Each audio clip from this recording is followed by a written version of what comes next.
I did my philosophical analysis on Jane Addams and progressive era thinkers, social reform, and things that progressive thinkers like Jane Addams really fought for.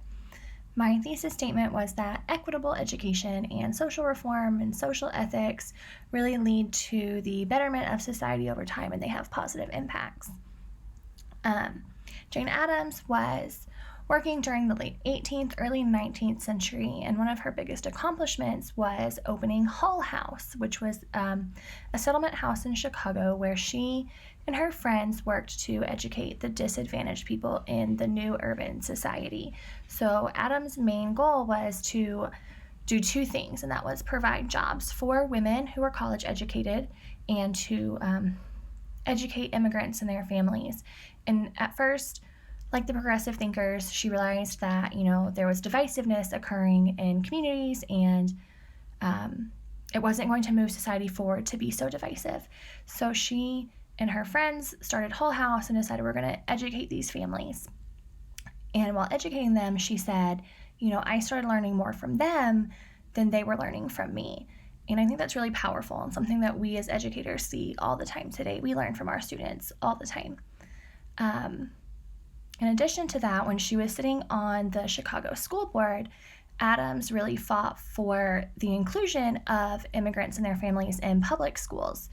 At this time, education was really centered from this view of the white Anglo-Saxon Protestant, and those are the people who were in the schools. So she fought for them to really start to embrace the immigrants. And she said, these people have customs and traditions and cultures to share with us.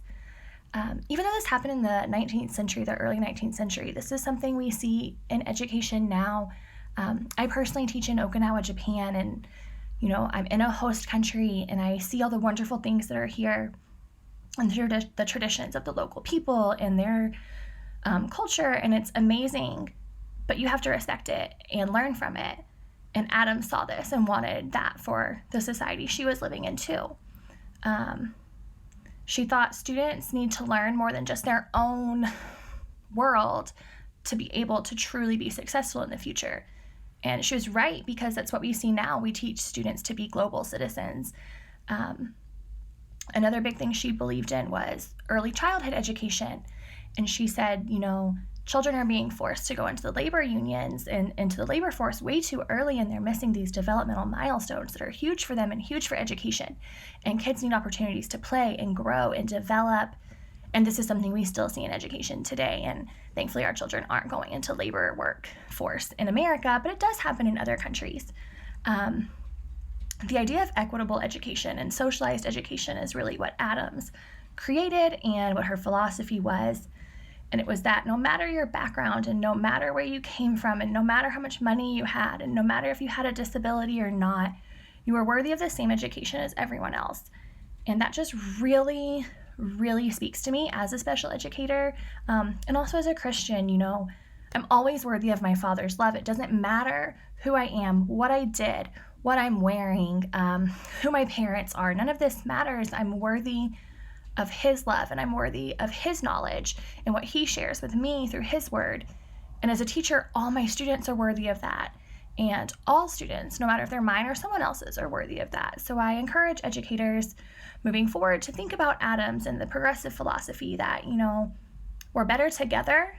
The social ethics, we need to make sure one person's not the ethical standard, and that everyone together has ethics as a group that help move us forward. She's a really fascinating person. I really enjoyed researching her, and it really opened my eyes to a lot of new things I didn't know before.